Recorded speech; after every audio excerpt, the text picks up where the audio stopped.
Pogba will leave it to Rashford. He strikes. Oh, it's a goal! Staying on his feet this time. Look, they went for Martial. Lovely touch by Fernandez. Cavani! Rashford all the way across goal. What a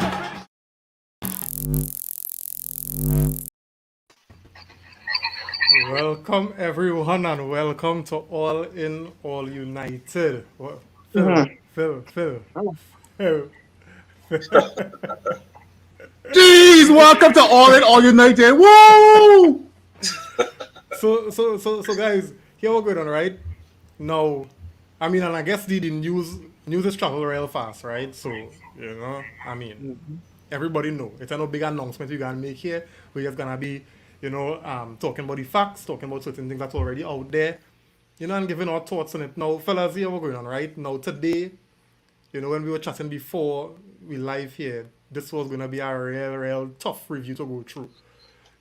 Especially considering, what took place before the reports, right, from, Mr. Fabrizio Romano, right? And the man is, he has a reputation for being spot on, so it's just a matter of time before the official word comes out. But as it stands right now, Ole Gunnar Solskjaer is no longer the manager of Manchester United, right? And I mean, we wasn't the kind of, Ole out kind of people who was just after the neck, but it became untenable after a certain period of time. So it's a big relief. And that, watch me if I saw the game today, right? You can't have any doubt that this was the right time and the right decision. Well, probably too late, but the right decision, Too late. So, and as Josel say, it's about time. So, fellas, there's light at the end of the tunnel. There is light at the end of the tunnel. So let me just get some, let me just recognize some of those in the comments, and then we'll get the open thoughts from you guys.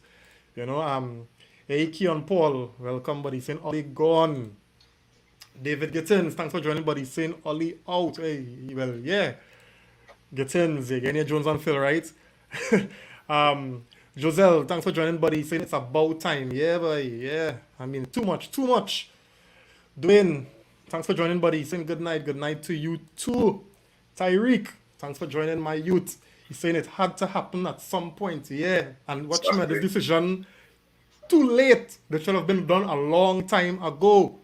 Yeah. Yep. Yeah, David saying too little, too late. Yeah. Joselle, good night, buddy. So, fellas, let me hear how are you feeling. And Pre, thanks for joining, buddy. He's saying it's how the man tried to save himself by bringing on Van der Beek. Right. The big almost saved him too. Hey, well, I really don't think Van der Beek could have saved him with Maguire on the field. Anyway, we'll get into that. Jody, welcome, buddy. Thanks for joining. Maguire out too, yes. Actually, I wish, we could have treated players like that. Because Maguire had to go, he had to follow Ollie. Hey. Jody saying, bless night everyone. Reem, long time I ain't see you smiling. So Ollie, you should see Phil reaction. Anyway, fellas, how are you feeling? Let me get some feedback from Ollie. Ollie, we are no longer under the depression and the depressive state. Being coached. Well, true, but being coached by, Ollie. Let me hope that the board could do something good and make a proper appointment. But let me enjoy the moment, right? Yeah. Ion, with you seeing how we feeling? Yeah, well, I honestly,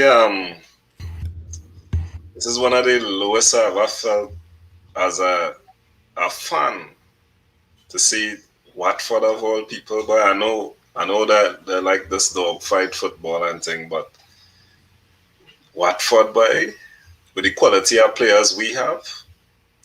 So after that game, I just scrolling through to see the news, scrolling through Twitter to see what would happen when I see it coming up. Ole sacked. I say, what is this true? And then I seeing something about the board not sure. They're waiting for Joel. I said, these men cannot be serious about this club, because this performance, even if he had one game with the club, that's a sackable performance, man. It didn't look good at all for a big club that is Manchester United. So I get a sense of relief when he gets when well it's not official yet, but I get a sense of relief that it coming. So I'm feeling a little lighter now, right? So let me see what happens. Yeah. Before I go to Phil, right? Before I go to finally Fabrizio Romano, right? Fabrizio Romano. You know, Akira said, why everyone happy despite a 4-1 loss? Hey, Wait, Akira. let me explain. Wait, well, I can explain. I can Don't explain start something. filming that. Don't start filming that. Go ahead, Phil. Go ahead. Because you see, right? I have been coming on All In All United for quite a while now, and I've been talking about these side men that we have at Manchester United, right? And I told myself, if there is a God above, if God is a Manchester United fan, you are going to do something for us during the international break. You're going to snap your fingers like Thanos, and something brilliant is going to happen, right? But for something brilliant to happen, before something brilliant must happen, something bad must happen first, Yeah. right? And in the form of a Watford 4, Manchester United 1, a lot of things happened today that I'm so happy about. Harry Maguire got a red card. That means I don't have to see him for one match. It's only one. It's only one match, but it's It's better than feeling it's better too knowing that straightforward. it's better. I can come in all in or United and predict a starting lineup that will not include Harry Maguire, and I'm so happy about that. Yes, we held 4 goals today, but you know there's a team called Arsenal that always wants to do better than us. So Arsenal said, "Hold my beer, hold my beer, hold my rum and coke, hold my vodka and my orange juice," and they got bent over like a carnival girl by Liverpool today, and that made my day. But it gets better. It gets better because before the Arsenal game, we were seeing that there was an emergency meeting. And I told myself emergency only means one thing. When I got home about an hour ago and I see my Italian brother Fabrizio Romano bring out the news that Ole Gunnar Solskjaer, as well as Mike Fallon and even Kenna, will be relieved of their duties. One song came to mind. Celebrate good times. Come on. Da-na-na-na-na-na-na. Yes. Yes. At the end of the day, we lost 4-1 to Watford, right? But as Reem said, there's a light at the end of the tunnel. And I just want to say to Ole Gunnar Solskjaer, I have respect for you, but you've taken us to the mountain.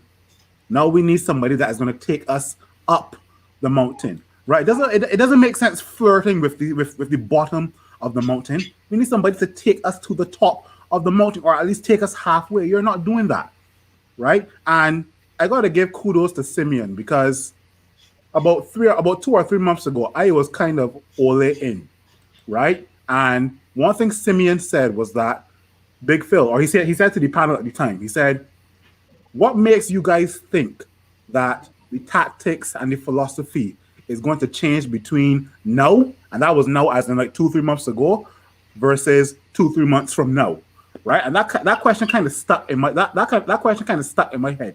And Simeon is right. Not one goddamn thing has changed. The only thing that has changed is the away kit and the home kit. That's all. It's true. Let me just get some comments before I go to Simeon, right? Christian, thanks for joining, but he's saying Ollie sack, but seeing Fletcher going to be interim. Not making any sense. Yeah, we'll get to that. Because them thing, I mean, oh gosh. And that's thought flows into what Dwayne's saying here. I really hope that there's light at the end of the tunnel, because we don't know the board, we so don't know this board, that they could go now, Fletcher have a good run and make him permanent manager, you know? I don't believe that will happen. I don't. Ryder saying bye bye Ollie, good night Ryder, thanks for joining. All right, and David saying how ironic that Van der Beek scored in all these final goal. Hey boy, watch me. That probably put the final nail in his coffin to her. Yeah. Hey, John Peter Belmar, thanks for joining. But he's saying big respect to Ollie, but we finally made the right decision. Yeah, and I think Phil said it as well. You know, no hard feelings, Ollie, but you had to know where your time stops and where you know, you need to just pass on the baton and let somebody who have that caliber take us to the top of the mountain. You know, Arun, thanks for joining, buddy. Saying good night, guys. Reem, you are right. We do not want to be the club that sacks a manager on a regular, like Chelsea. You know, they have a knack for, but the time has come definitely. And I mean, we get the general consensus, especially after today. And I don't think today was really the straw that brought the camel back.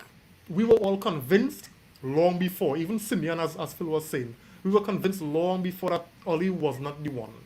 You know, and it was just a matter of time. And the board was just really, really delaying the inevitable. They had to do it today. They was too poor. David Gittin saying he took us as far as he could, but he's not a Premier League level manager at such a big club. And you know, the question I'm asking, you know, would Norwich hire Oli? You all don't forget to like the video and share. We appreciate it, right? Simeon, go through. I mean, I'm happy, but at the same time, I'm sad because, you know, I was upset with Ali, but now I'm more mad at the board because we all knew, you know, weeks ago that he should be fired. I knew, you know, months ago that, I mean, I can't remember which game, but the Newcastle game. I mean, every week we play these teams and we're like, we can't lose these teams. You know, easy game. You know, and we play these teams and we get run. I mean, these teams look good and we barely win by just the luck of Ronaldo or somebody scoring a lucky goal. And you start looking back and you start looking how they played, and it's like there was no tactics, you know. And I used to like Oli. I mean, who didn't like Oli? But as the more you watch, the more you examine, you realize that, you know, every game he played against a good coach, he was always second best. You know, look who he played today. Is it Ranieri he played today? Yeah. And if you compare the resume of coaches, it's like, and then you see, and then goes on the field, you know, you kind of know what kind of game you see by the resume of the coach we play against. And you realize game after game, he was outclassed, our coach, and we just won by having, you know, goal scorers like Greenwood, you know, all nothing, Greenwood, all nothing, Rashford, all nothing, you know, Ronaldo, all nothing, you know, and it's just like, but for me, the bad thing is the whole world saw us suffering, Liverpool and being embarrassed. I mean, teams who we didn't play yet singing early out, and they were fine watching us suffer, you know, through Liverpool, through City, and now they wait till we get destroyed by Watford to be like, you know what? For me, it's kind of like we are Manchester United. It shouldn't come to this. I mean, we shouldn't be at this point where we be being, dragged around, you know, by the bottom relegation sides to be like, you know what, we should find a manager. This should have been done, you know, weeks ago. And it comes back to what I used before, you know, managerial malpractice. Like the malpractice I see with this team, you had 2 weeks to fire him. You know, you knew you needed a new coach. You knew he wasn't good enough, but you waited. And now we got, you know, it's like, now we have a game on Tuesday. You know, I'm glad he's gone, but it's like, I just look at the board, I'm like, Ollie can't fire himself. You know, the players can't fire him. They could. They could play, nonsense, and I feel part of me thinks they did, but the responsibility of firing Ollie was with the board. They're still going to be there. So I'm happy he's gone because I can't see anyone being worse besides those who are there. But at the same time, it's like, how much are they, like, what is the goal of this board? Where do they want this club to be? Do they want us to get beat by City sometimes, and Liverpool sometimes, but not be at the bottom? Do they want us to be at the top of the league like we want to be? Like, what is their goal? Because if they're fine with us losing to Liverpool and City, but wait till we get beat by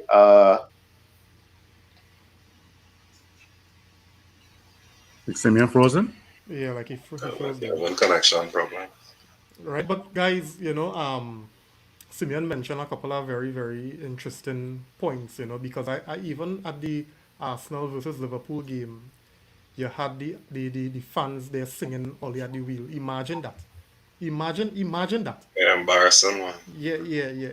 So, at what point, do we take stock and say, why should we, who was once the biggest club in England, settle for this kind of humiliation and embarrassment, where rival fans who even have nothing to do with us, they're not even playing us, they're singing in their games, all the other What are they like? What?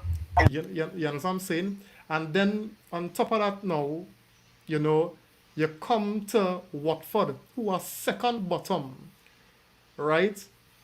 The amount of goals this team concede, and their fans trolling our fans.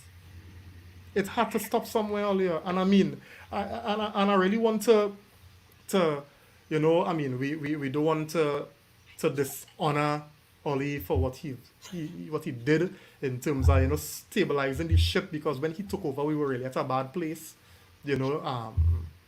but it sort of seemed as though he took us out of the fire and was almost putting us back where he left us now, you Yeah. know and I don't know if it's his fault or the board fault, because the board seemed to be very, very poor in planning. I don't know if they even thought to plan, for what we in right now.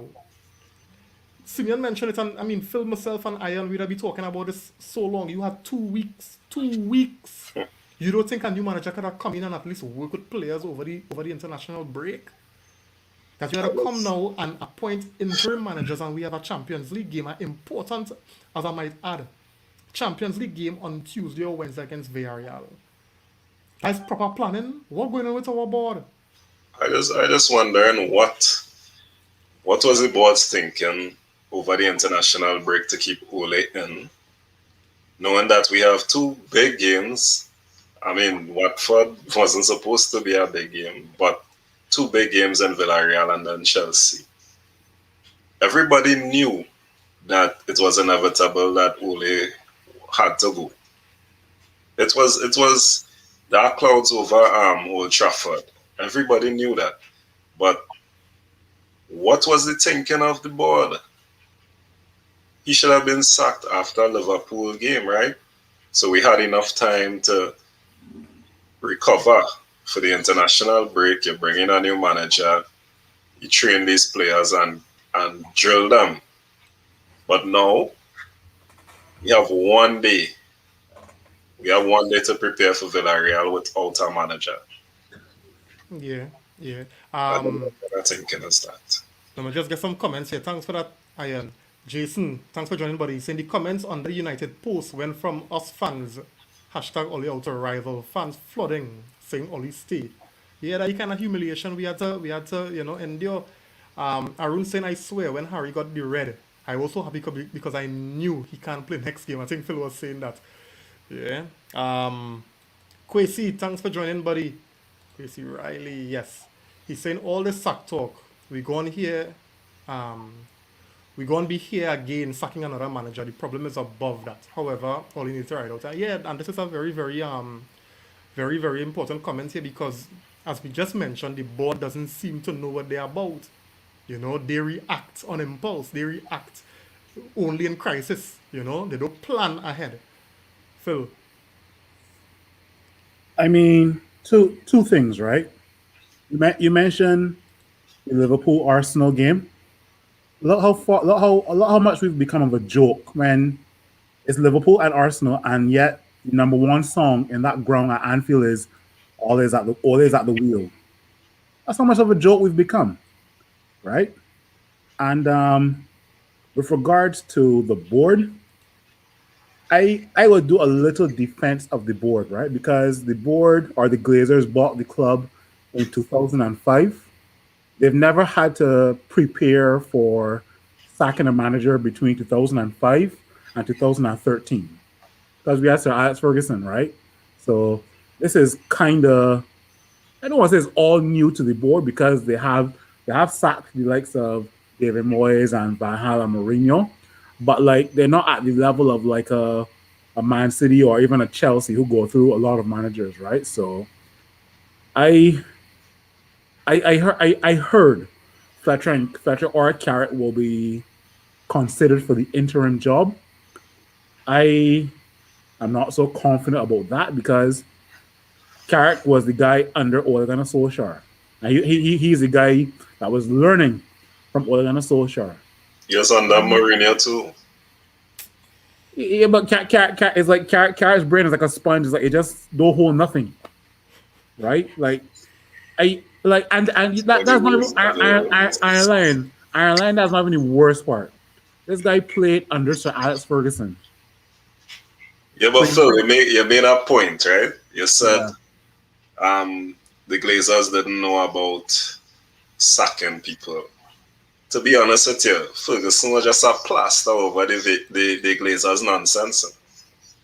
Because True, he but and all was frustrated with that. true. But like he was like a massive plaster over a big sore, or like a Yes. like a twig over a pothole or a crack Yeah. in the road, right? Ole was a plaster for when he took over for Mourinho, right?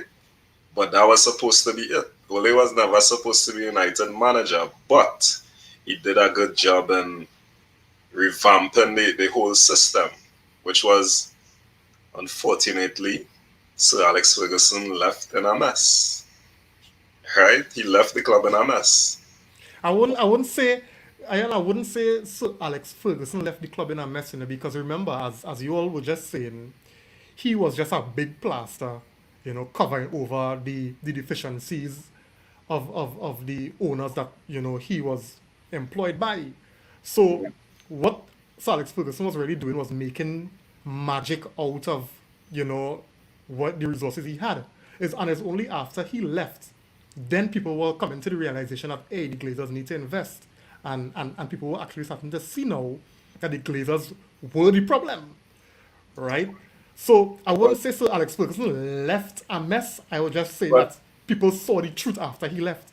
but why I would say that too is because Ferguson didn't have a succession plan. But it's not his job to have a It's succession not plan. his job, Reem. He don't care. Like the guy's retiring. Okay, he didn't leave a good foundation with the team.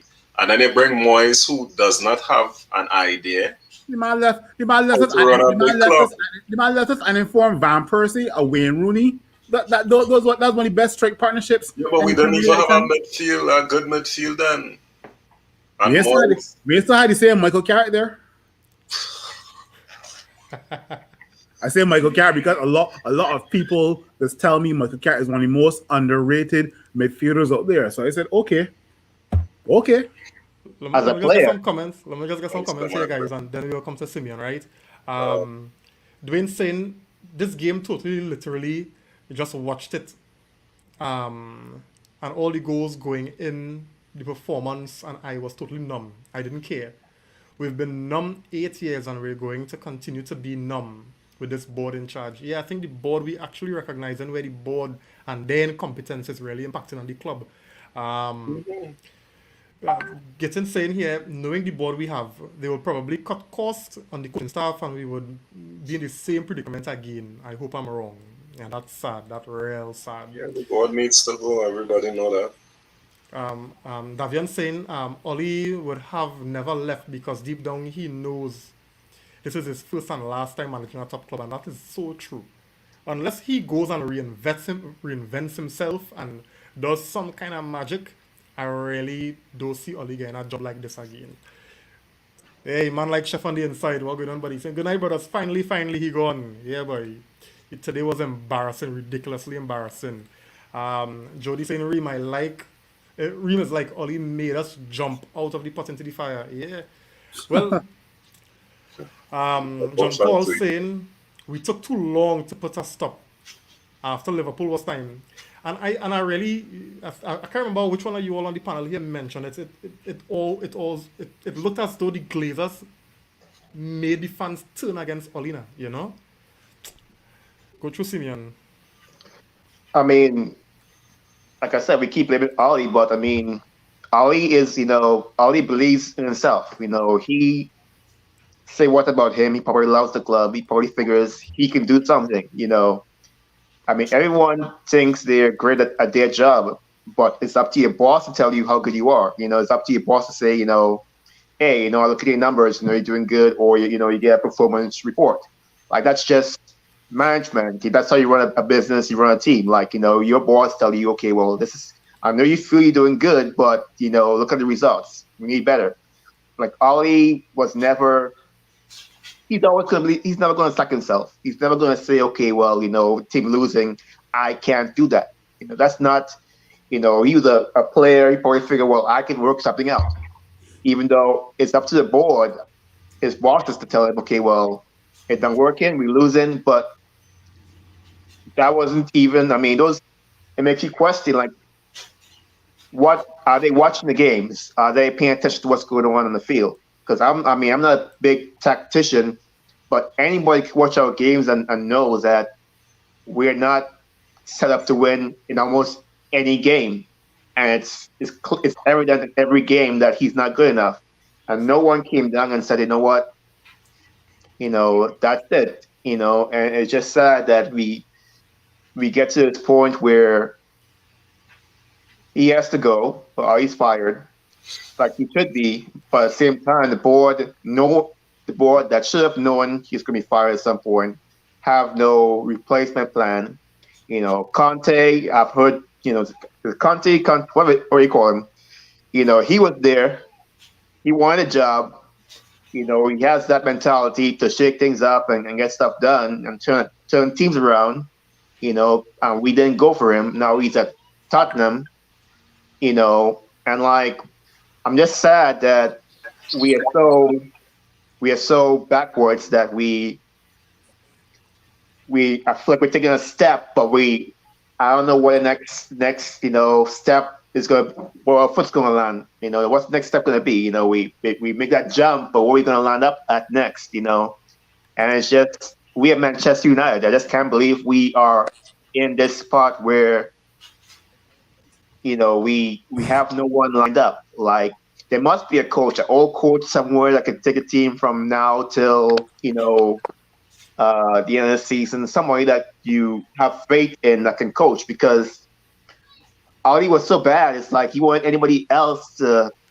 somebody with some kind of coaching mind to take over. And it's like, Ali was just, I guess one of the worst coaches I've ever seen run a team. And that's Manchester, that's my team, the biggest club in the world, but yet he's coaching. So, you guys go ahead, because I can't wrap my head around what happened these last few weeks. The only thing I will give Ole Gunnar Solskjaer also some credit for is that he's one of the few United legends who have stepped forward to at least try to steer the club in a direction that's less toxic, right? Because we've had many legends at this club, from your David Beckham to the Neville brothers to Scholes to Giggs, and none of them won't take the United job, right? I don't think I don't know up to this day if they were approached, right? But at least Ole Gunnar Solskjaer took the reins and the helm. He knows what his limitations are now that he's been sacked, and he knows what he's good at and what he needs to improve on, right? So, well, watch. I think why the Glazers liked him is because he changed the team into an American football team, right? We kicking the ball from the back to get in front. That was our tactics, and a man catch the ball and run to the goal. That was our tactics, and today that's all we was trying to do until Donny come on and Donny started tread the passes and stuff like that. That's why the Glazers like him. Yeah, We should go and coach Tampa or something next. Nico, what's you seeing? Buddy. Hey guys, good night. Sorry for being late, but duty does be at times. Reem told me the news just now in terms of goodbye Dolly. First and foremost, I think he did the best that he could have done. I just think that he reached his levels and that was it. But I think he still tried to, gain some players. I think he got in some quality players, a few quality players, but just wasn't able to get them to gel and to play as a team. I think that is where he definitely fell short, but I think he had the backings of the board, which we saw in recent times.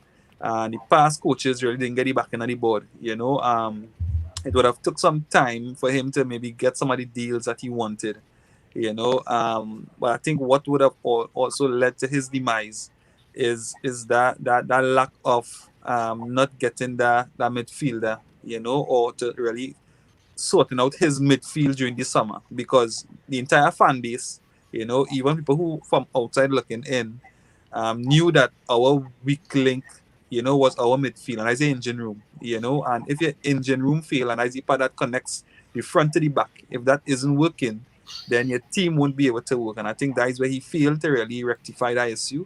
He had too much faith in McTominay and Fred, who just wasn't good enough, and that would have definitely led to his demise. The thing is now, what next? Who next? I really hope that, we really get make that decision. If it's interim, or we do something interim with something confirmed for the summer. I don't know what's the plan. I don't know if you all would have heard something, but I think we really have to look forward now, because again, I continue to say that as long as we are playing a better coach tactically, then we will be destined to lose or lucky to win. And that is what has been going on for this entire season and even Yeah, before. yeah. And Nico's comments and thoughts kind of lead me into where I was going, right? So let me get wrongs with this one earlier, because I mean, as we all agreed, at the point when Oli took over at Man United, we were really in a bad place, and we had to recognize, we have to, give, props where it's due, right? And I think everybody's saying the same thing, that where Oli took us from, he really did a good. But we all recognized when it was where he maxed, you know. Where do you think it went wrong for Oli? I know Nico just shared his thoughts on that, but where did it go wrong, or when did it start to go wrong for Oli? Phil? When and where? Um, I think so. I'll go way back when I kind of got excited when we beat Cardiff. It was either 4-1 or 5-1, where we were playing some Ole ball, and I was kind of excited, right? But we were going on a couple of losses and draws where the football was like totally like stink and disgusting, and then all of a sudden the board gives Ole Gunnar Solskjaer the full time coach job, and I'm like, that doesn't make sense. You give him the job off of a couple of losses. That doesn't make sense. But I said, you know what? Let's just write it out, right? Now, it was the way how we were having these very good quality players. We weren't able to string 5 and 6 passes together. And you can accept one game, maybe 2 games, but then like you realize after 10, 15 games, we're just relying on individual brilliance, right? And it kind of stemmed from Ole Gunnar Solskjaer probably not having any like knowledge, being a bit stubborn and a bit incompetent, right? Because you compare Ole Gunnar Solskjaer to different coaches like your Pep, your Klopp, your Brendan Rodgers, whoever has a style of play, right? And that's something we were not seeing at the Manchester United Football Club week in, week out, right? I mean, what kind of threw me off was, in my opinion, and this is just me, what threw me off was the Europa League final, right? Because we were doing so well in that Europa League campaign, but it's almost like the writing on the wall was for Ole Gunnar Solskjaer to lift his first trophy, and just seeing how we played in that final kind of threw me off and had me kind of disgusted, right? Going back to the start of this season, I was saying, you know what? I'm going to give Ole Gunnar Solskjaer until Christmas to find some sort of style of play, some sort of formula to inject into this team, right? He had Donny Van de Beek bulking up. He brought in Jadon Sancho, brought in Rafael Varane. I'm like, okay, cool. Let's see what this guy can do. And you give him the resources. Now it's time for Ole Gunnar Solskjaer and the coaching staff to implement something into this team. I'm still waiting. Still waiting.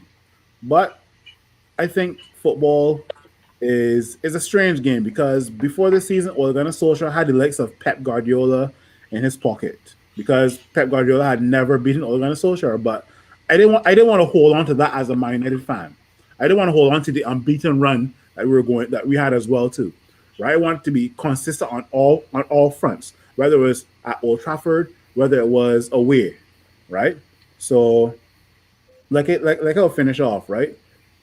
I'm grateful that we're gonna Solskjaer stepped up to the plate, but it's time to get off of the plate now. So Yeah.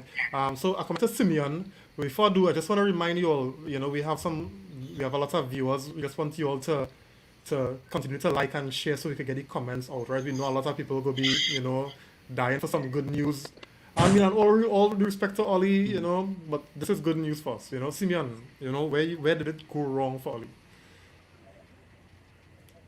I think you had to, unmute your mic. Yeah,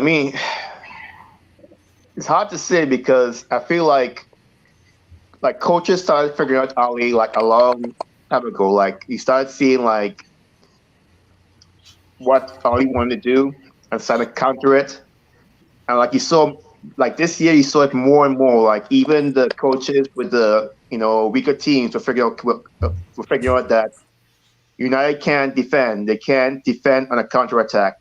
They're open in the midfield. It's like I just feel like his inability to change his tactics that worked so well last year. Like last year, he played boring football, and he won. They would win by Rashford would score a goal off the post, or Greenwood.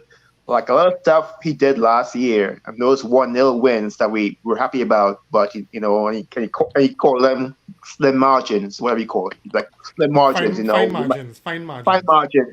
That all last year was fine margins. The league is so good, it's fine margins. Those margins were gone this year. It's like the same team saw him, came back, say, you know what? Let's really press them. Let's press the back four. Let's counterattack. Let's make those forwards try and defend because they don't come back.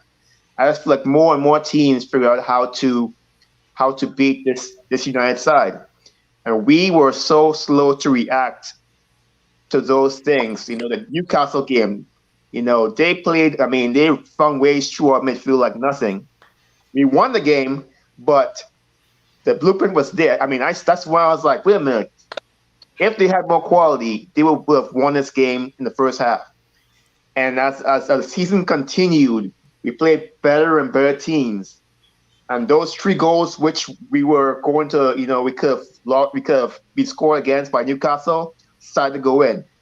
De Gea, my God, De Gea, all those saves he was making. I mean, how many saves he gonna make? I mean, now he can't keep. I mean, he can't keep out. All them mistakes we make in the back. I mean, he's our man of the match for the season. It's like I just feel like other teams evolved and changed their tactics to play against us, and we never really countered because he doesn't have that football mind to adjust, and his lack of adjustment kind of led to where we are right now. And it's when you look at the league, how many coaches got fired in the last few weeks? How many coaches? All these teams look at the coach and said they're not good enough. Who was it? Norwich, Aston Villa. Norwich won today. Watford. Norwich fired the coach. They won today. Villa fired the coach, who they had for a long time. They won today. Tottenham, well, they play tomorrow, but they got, we'll see how they do. It was Ranieri. When was he hired for Watford? About 2 games ago, 3 games ago, yeah. So the level of coaching in this league is top notch. You can't come in with, and Ollie come in, Ollie can have his, coaching for fools, little playbook here, I'm going to do X, Y, Z and come in and try and win games. Like, I just feel like the evolution of coaching in the Premier League has gone up a level with even the small teams. And Ollie can't more or less make things work with his, this side. I don't care how good the players are if the coach is not good enough. Yeah. Yeah, let me just get some comments here before I move to line on this one, right? Um, Arun saying here, he's saying if Oh, Harry is to Harry. be sacked as captain, who is to be appointed? To me, it's one day here for seniority, and he is leading from the front with consistency. Two, Bruno for his character. Three, last but not least, Ronaldo for obvious reasons. Um, and Jody talking about, well, we know Jody was on for the here from a long time. Adam Pollard, thanks for joining, but he's saying defense needs discipline. Definitely, that defense all over the place right now. David Curtin saying Harry ain't no kind of leader. One, he sabotages us by getting a red, off his own mistake. He pitched away the ham. Yeah, that didn't look too good at all earlier. And Jason saying CR for captain. Well, I know Jason is a CR7, fan. Lion, for you, what would have been, the turning point, or where did it go wrong for Oli as far as you're concerned? Well, to be honest with you, Ole, last season, as much as we were winning, we weren't playing well enough. Right? Ole started off playing a free-flowing football when he first came, and then he just referred to this McFred. And constantly playing that side over and over and over. You must get the same results. People would figure you out. You're playing Bruno, you're burning out Bruno. He would start failing. Because right now Bruno, he can't even kick the ball. Right? You change the side from 4-2-3-1. You play 3 at the back 3-5-2, and you're still playing the same players. What you expect? You wouldn't get any different results. You have Tellus as a left wing back, play him in the 3-5-2 formation. Darlow, play him.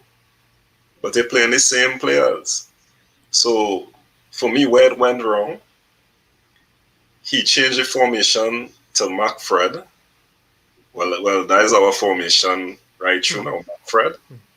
And he doesn't know what else to do. You're playing Pogba on the left when he's there, right? Which is wrong too. And Ole just he started to work like an OJT on the job, right? He started to do photocopies, right? That's what he was doing every day, every game. He was just photocopying right through. I just want to add, right, because Reem asks, where it went wrong, right? I would say there's a particular point where it went wrong, right? It's almost like you keep on sweeping garbage under the rug is going to pile up, and eventually one day the rug is going to be exposed and all the garbage is going to come flying out, right? So, for example, going under the rug is, you promised Donny van de Beek that he'll be given more playing time. That didn't happen. Under the rug. Right? You made Eric Bailly sign a contract to give him more playing time. That didn't happen. Under the rug. Villarreal lost in the final. Under the rug. No type of playing style. Under the rug. No philosophy. Under the rug. Always smiling after losses. Under the rug. Right? Having no plan B when we go down to 10 men. Under the rug. And Reem, this rug is going to get so big that eventually this rug is going to topple over, and all the garbage is going to topple out. And today was when the rug decided, I give up. I can't hold all this garbage anymore. Yeah. But this has been coming a long while now. Exactly. This has been coming, and since last season, it has been happening because we were coming back. They started to call us the comeback kings again. No, and that is a bad thing. That is a bad thing because we weren't playing well. Yeah. And Bruno was the man pulling us out, but now Bruno burnt out and figured out too. Exactly. Right. So that was a recipe for disaster, Yeah. right? Let me just get a comment here from Dwayne. He's saying when we got our first couple of losses when Oli took over from Mourinho, he started to panic and started to go for safety. Mm-hmm. From free-spirited attacking football to panic mode and safety. Now, this is where, and thanks for that, Dwayne, because that's exactly where I was going, right? Because everybody, now we know that there's this thing called the manager's bounce. And for most teams, that has happened. Not everybody, right? But most times, the new manager bounce is what does take the team, that kind of momentum will take the team and confidence will build. And then, you start to see that kind of natural progress. And I thought when Oli came, whatever he did give players freedom, he entrusted certain players and gave them the ability to play their way, based on their skill sets. And then after coming off a Mourinho ball, it would have been, like you take off the shackles, of players and allow them to express themselves. Now, express themselves under a certain tactical setup, not just go and express yourself like what we see in the later part of his tenure. But I saw, for me, what was telling for me was the fact that Oli started to allow things to dictate, his philosophy. He wasn't sure, he didn't seem sure in what he wanted to do. Buying Wan-Bissaka and then wanted to play possession football. Buying Maguire, right? One giving him captaincy without time to prove, and then you want to play high up the pitch on Maguire is slow. Again, Right. another point under the rug, right? Yeah. And then now you started playing a particular way with a false nine. Then you want to play with a point striker when you didn't have that kind of player. And you try to force that into a player that's not his quality. Then after that now, you lost Herrera. When you saw how the Pogba, Matic, Herrera midfield three in the 4-3-3 that line was talking about, when you saw how well that worked, you didn't show where you wanted to go and look for a midfielder that you could bring in to continue that because you saw how well it worked. You went and you trusted McTominay and Fred, and you went forward with that, and you went after attackers.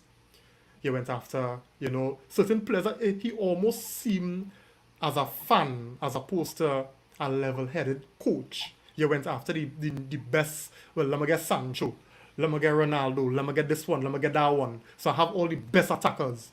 Not understand that football is more than you have to have balance. Yeah. Nico mentioned it.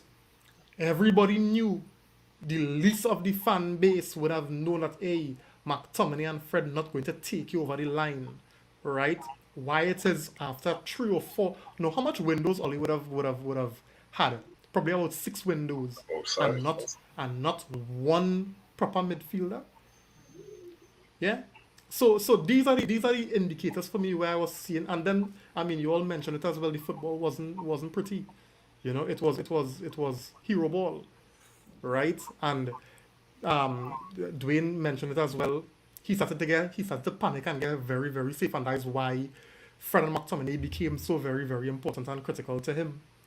So for me, Oli shot himself in the leg when he changed too much that was already working, and when he went after the wrong type of players, he started to favor, and I think King on really saying it here. He started to show favoritism. That's He wasn't part of rotating. He wasn't rotating his squad. Phil mentioned the fact that you're making promises that you're not keeping. Obviously, that will cause tension in the dressing room. So Oli, the writing was on the wall, and it was only the fact that he was winning is what kept him, in the job for so long. But I know a lot of players were not pleased behind the scenes, Let me just get some comments here. Arun saying Lingard posted that yesterday. Posting that yesterday says a lot. What you all thought about that posting? Because the reports were that Jesse was not going to renew his contract. The talks broke down, and he's going to leave in January for free. And right after that, we saw Jesse, repost our West Ham tweet, and he was in West Ham colours. What was your thoughts on? I don't care. I'm more concerned about the energy that was shown towards it by the media and the fans. Because I'll bring up one thing that you guys, I don't know if you guys realize. When COVID started, right? Matuidi was tested positive for COVID, and Paul Pogba wore a Juventus jersey with Matuidi behind to show support that his French compatriot Matuidi had tested positive for COVID, and the backlash that Paul Pogba got for that was unbelievable. Paul Pogba explained on his Instagram, showing support for Matuidi because he has tested positive, get better, yada, yada, yada, right? And the backlash and the disgust of comments that filled the same day, right?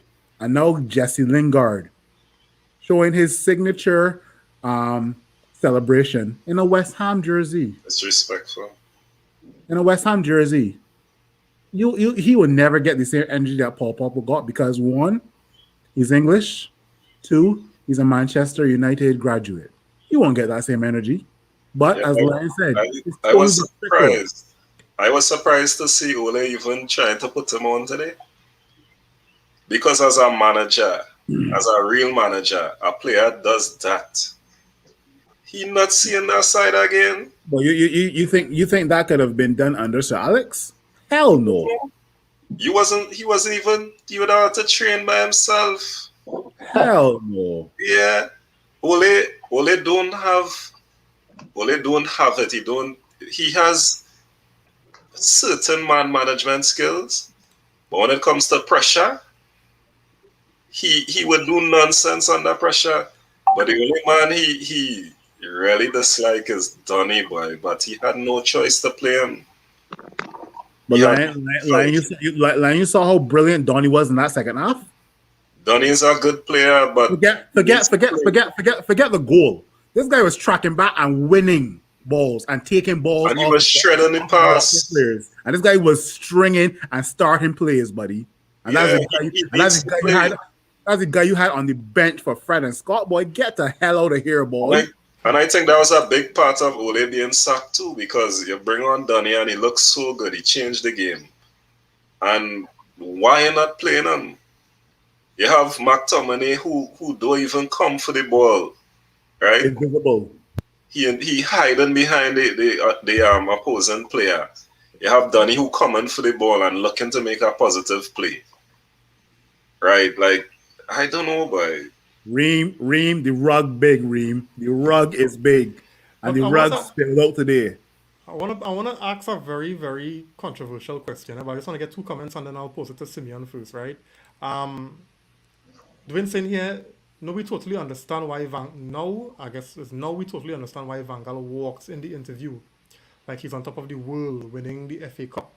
Mourinho said his best achievement was second, not winning the Europa and Carling Cup then. Now we totally understand what those two were saying despite their own flaws as well. Yeah. Jody's saying here, yes, Phil, just look at the lashing Pogba got for the red card and look how Maguire going to get nothing for this red card today. Yeah, for because he might English. You might English. Yeah. You think English? Nah, hell no. Yeah. King Honorable saying we raise Sancho's game very much so, very much so. You see, like players will feed off like players, right? Yeah. When you have McTominay hiding for 3-4 games, right? How do you expect? And the thing about it is, up until then, Sancho been poor, you know. It's only when Donny came on, and you kind of see that kind of, take him off. No, but I mean, what I mean is when Donny came on, then you started to see the best of Sancho in the attacking sense. So Simeon, let me post one to you, right? And I know this one will be a little controversial, right? Wow. But did the Ronaldo signing kind of mess up Oli plan? Did you think What plan? a lot? No, what understand what I'm saying? Because we saw a type of a build. We even though there were a lot of glaring, indicators that things were not as how we would want it as fans. But you were seeing that the team was building somehow, somewhere, right? And then Ronaldo came in. And the thing about it, and the reason why I brought it up, is as we brought in Ronaldo, the decline became rapid.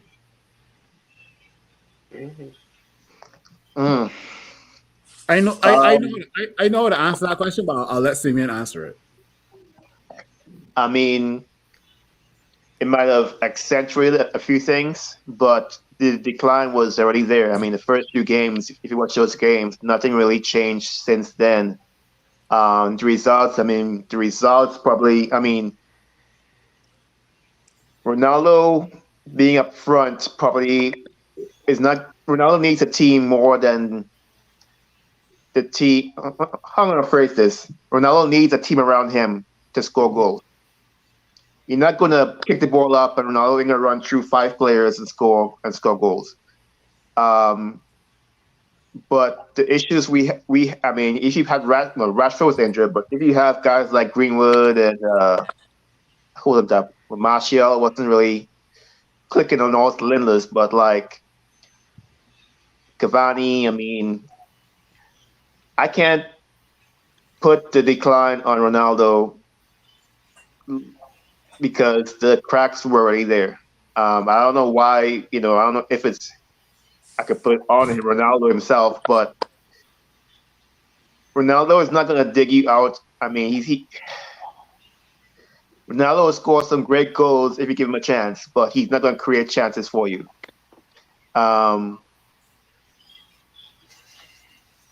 That defense has nothing to do with Ronaldo. Ronaldo don't play defense, just like Rashford don't play defense, just like Greenwood don't really play defense. I can't put this on Ronaldo. Maybe I don't know if it's, just a mentality thing or just, some fellas get, complacent or whatever, but like, I can't see Ronaldo contributing to this demise. I thought he would have helped us get better.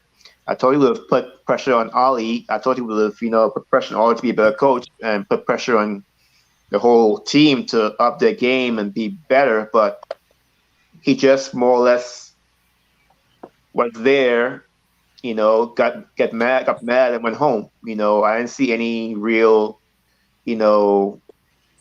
fire as far as putting people, holding guys accountable, including the coach, which I thought he would, which sounds bad, but I thought he would have, made Ali feel like he had to get better, but like, I don't see it. I mean, I can't put on Ronaldo. If I cutting on that a bit, I think as Simeon would have been saying, the cracks. So even the first few games where Ronaldo didn't play, we didn't play well. We didn't play well. We would have more or less scraped through. Simeon would have talked about the Newcastle game earlier. That we weren't playing well. We weren't doing good. He wasn't looking good. He wasn't looking like a team like we had a plan. And Ronaldo wasn't there. I think Ronaldo did score, I think. Yeah, he played. Yeah, he played. The earlier in the seasons, we weren't looking good. Wolves, Yeah, we weren't looking good. Southampton would have played all over us. Wolves would have played all over us, and we weren't looking good.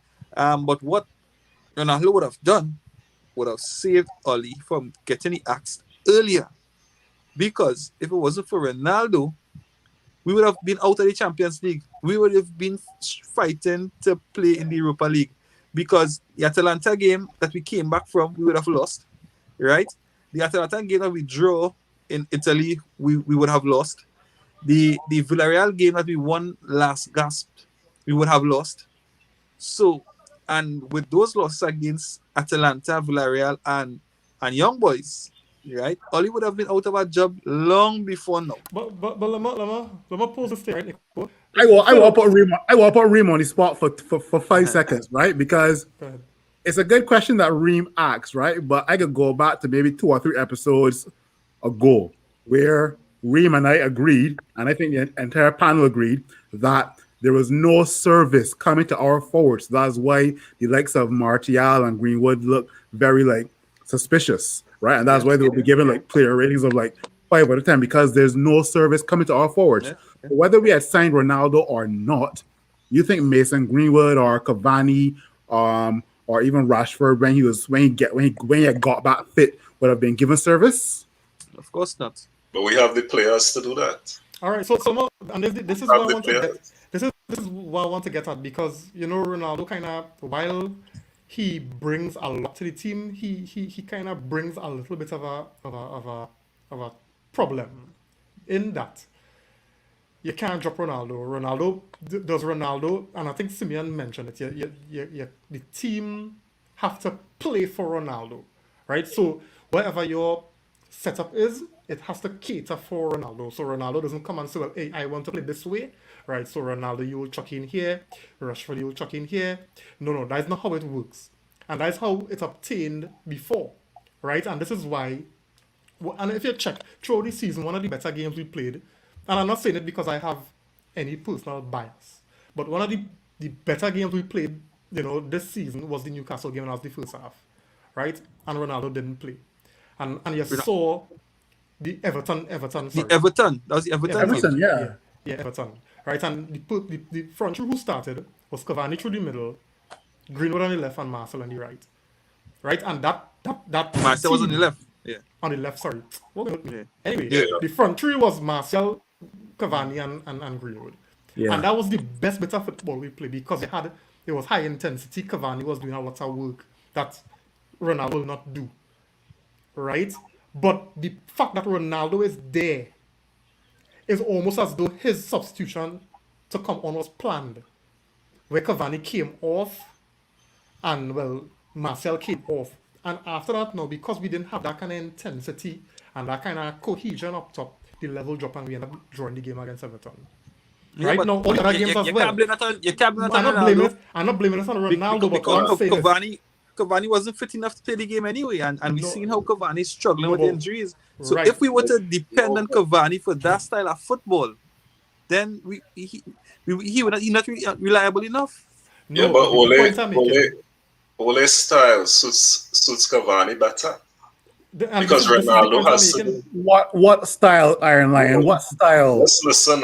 The formation he playing and the type of involvement, it suits Cavani better. Cavani would come for the ball and get involved and make the team work.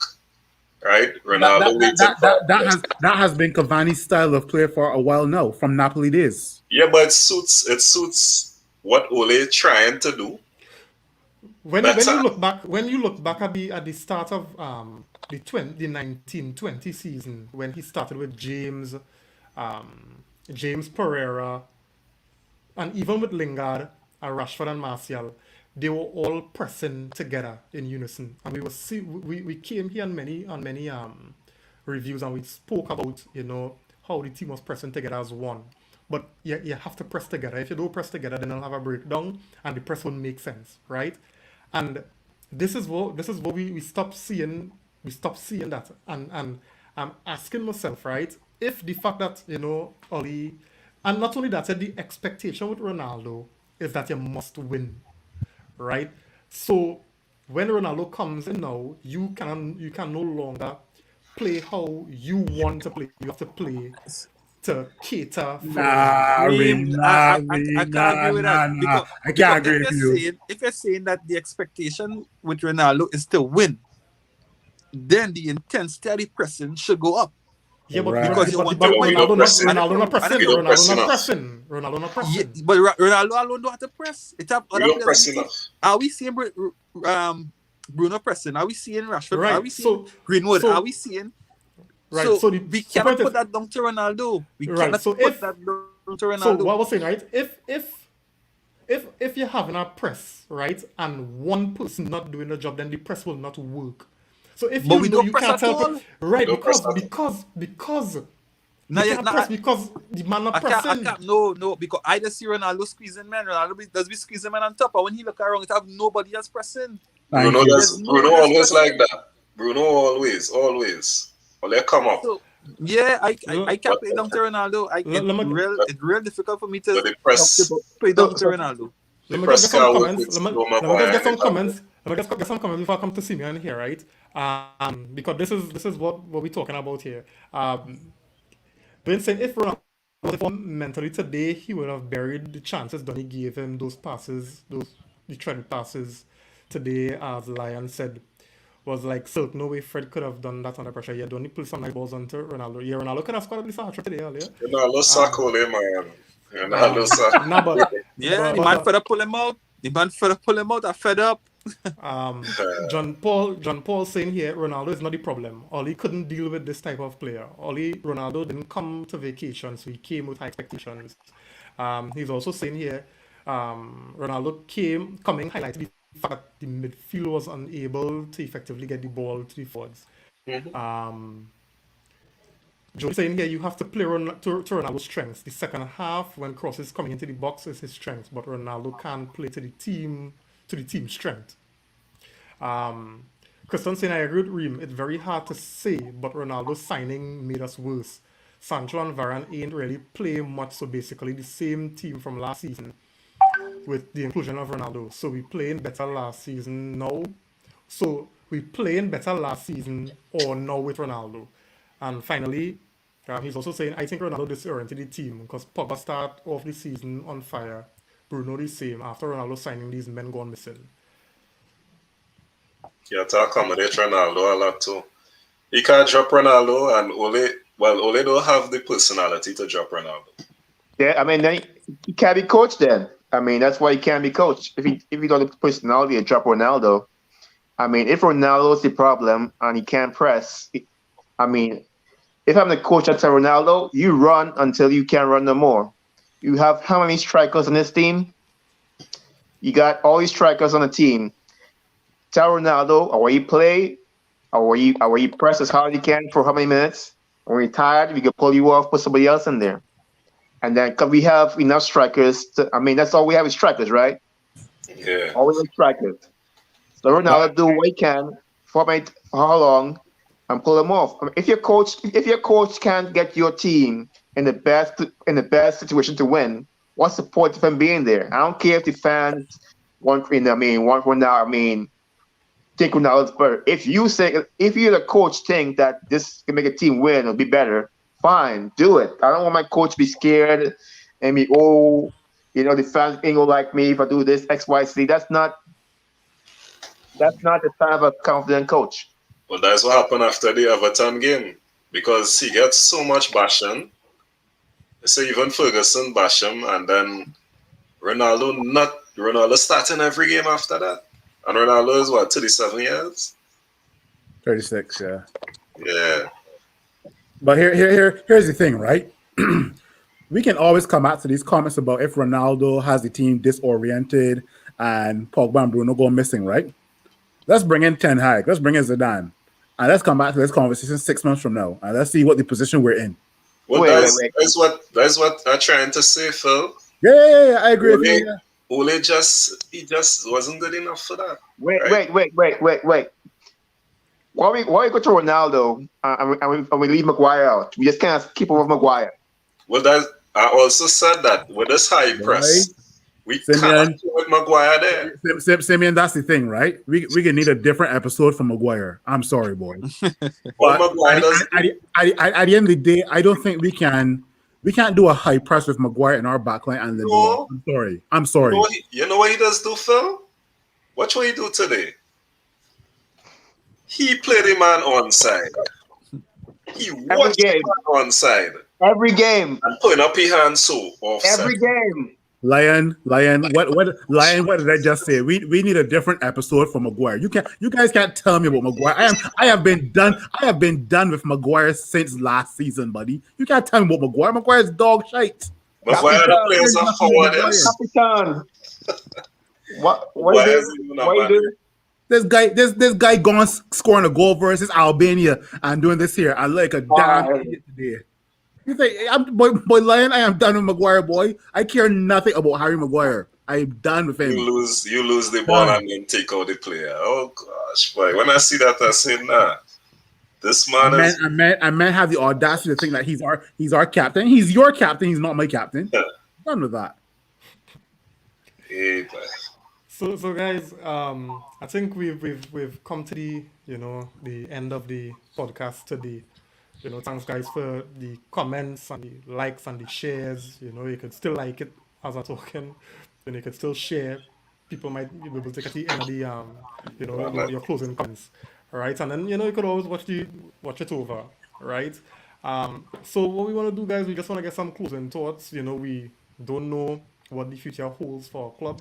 We'd like to think that we should go and do some now past the early phase, and hopefully the board will anyway. Closing thoughts, Nico. Yeah, he does know anything about it, a coach, when Reem started to say that, hey, nah, he had to leave. I had enough.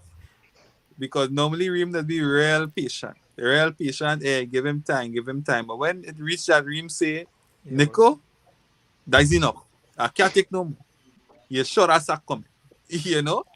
And that has been my benchmark to know when it's time that, a coach can get sacked. Anytime Reem reach limit that, hey, I can't take it no more, that has be it. So I know the writing was on the wall.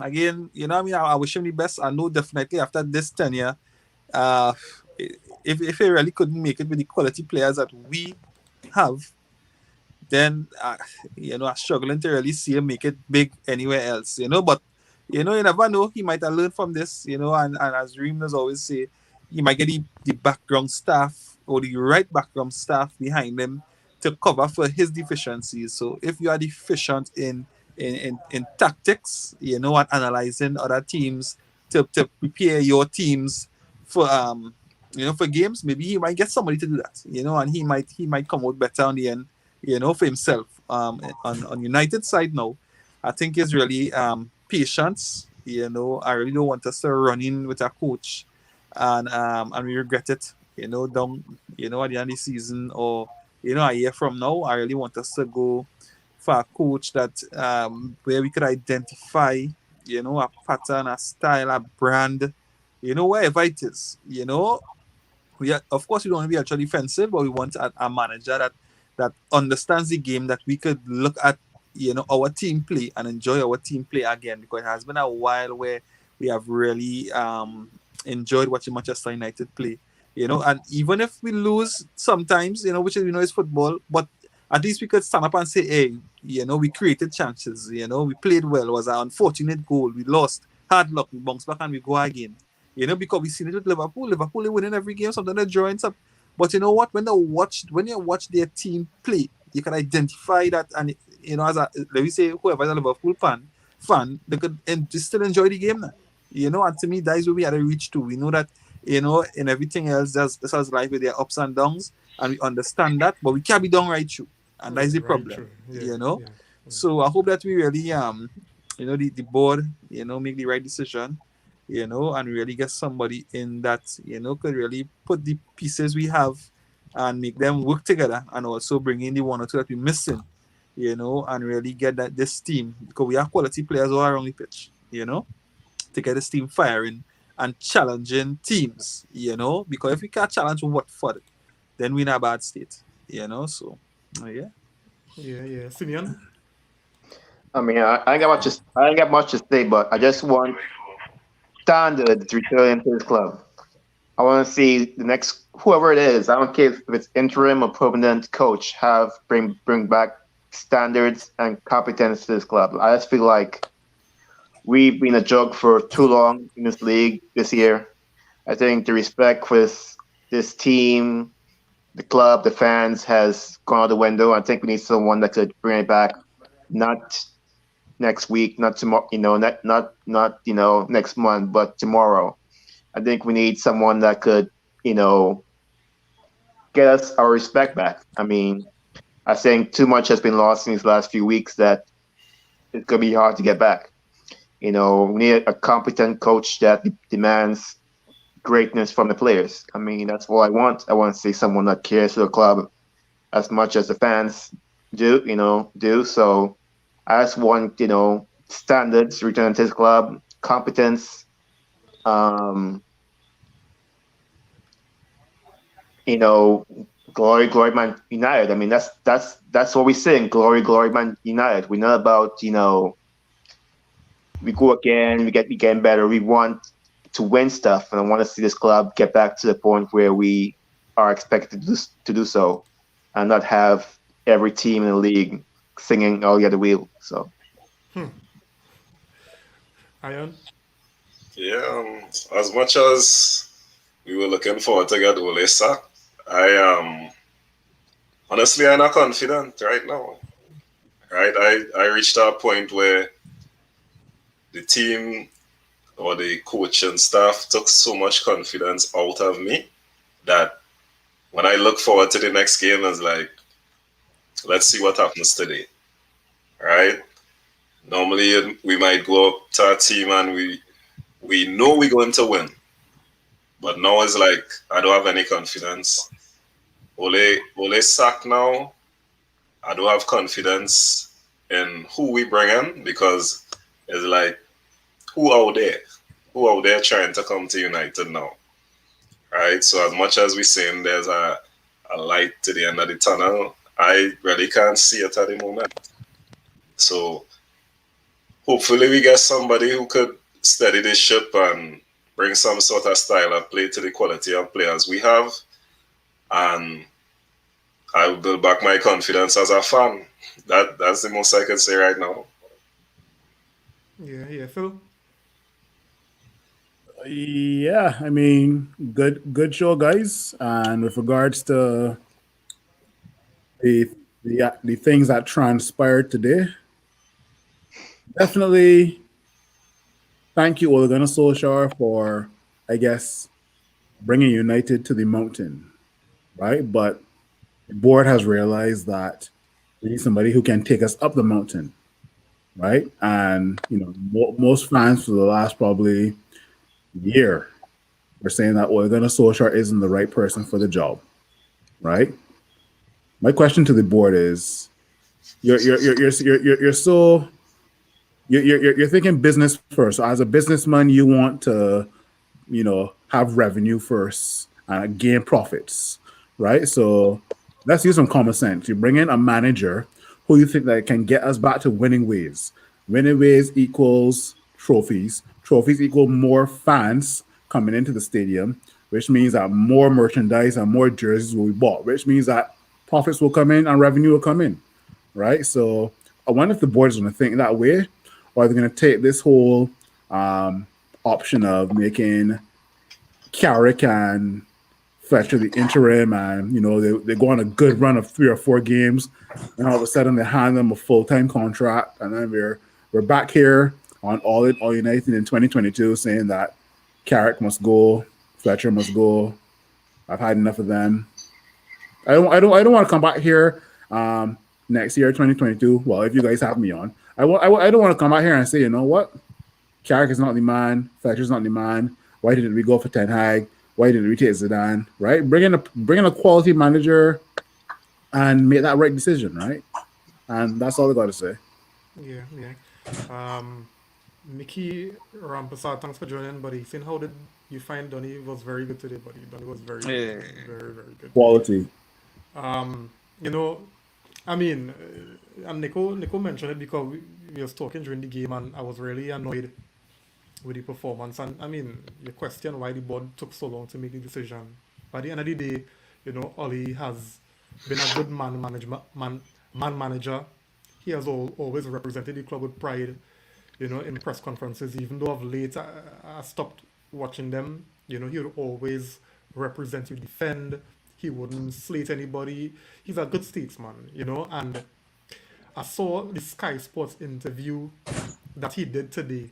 At the end of the interview, he kind of choked up a little bit,